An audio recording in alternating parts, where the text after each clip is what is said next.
खबरों की शुरुआत अमृतसर से आ रही बड़ी खबर के साथ। एक बीएसएफ जवान ने अपने ही साथियों पर फायरिंग कर दी और 5 बीएसएफ जवानों की इसमें मौत हो गई। आपको बताएं कि मरने वालों में फायरिंग करने वाला शख्स भी शामिल है।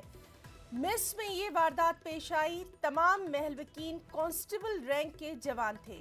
तो इस वक्त की अहम खबर अमृतसर से, जहां एक बीएसएफ जवान ने अपने ही साथियों पर फायरिंग कर दी।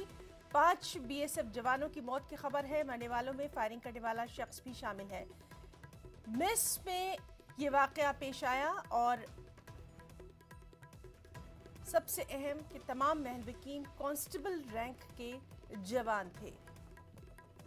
किस वजह से ये फायरिंग हुई, क्या कुछ वो अहम वजूहात रही, इस पर भी लगातार तफसीलात पर नजर बनी हुई है।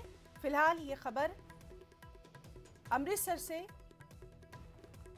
जहां एक बीएसएफ जवान ने अपने साथियों पर मिस में फायरिंग कर दी और 5 बीएसएफ जवानों की मौत हो गई। मरने वालों में फायरिंग करने वाला शख्स भी शामिल है।